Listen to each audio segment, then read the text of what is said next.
दोस्तों, युद्ध किसी भी मसले का हल नहीं हो सकता। हाँ, युद्ध से दबाव बनाकर अपनी बात मनवाई जा सकती है, इस बात से भी इनकार नहीं किया जा सकता। आज चाहे रशिया ने यूक्रेन पर हमला करके यूक्रेन को तहस-नहस कर दिया हो, लेकिन फिर भी रशिया ये चाहता है कि यूक्रेन से बातचीत करके मसला ख़त्म कर लिया जाए। युद्ध से पहले रशिया यह चाहता था कि यूक्रेन नाटो का हिस्सा ना बने, लेकिन यूक्रेन रशिया की बातों को दरकिनार करके आगे बढ़ रहा था। और यूक्रेन की सपोर्ट में अमेरिका, ब्रिटेन जैसे देश भी शामिल थे, जो ये कहते थे कि हम यूक्रेन की हर संभव मदद करेंगे। वो बात अलग है कि वक्त आने पर उन्होंने अपने हाथ पीछे खींच लिए।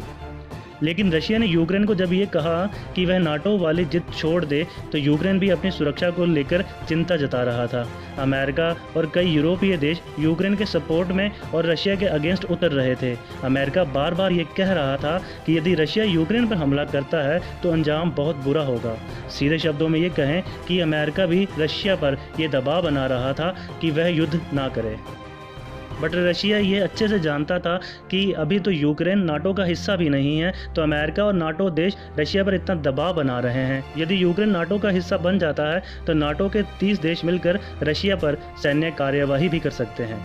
इसलिए रशिया ने यूक्रेन पर हमला करके ये बता दिया कि वह किसी भी स्थिति में झुकने वाला नहीं है। उधर यूक्रेन, जो इस युद्ध के लिए तैयार नहीं था और इस आस में था कि बुरे वक्त में अमेरिका और नाटो देश उनकी हेल्प करेंगे, वह भी अकेला पड़ गया है। चाहे इस सैन्य कार्यवाही से पूरी दुनिया दो भागों में बट गई हो, लेकिन रशिया पीछे हटने को तैयार नहीं है।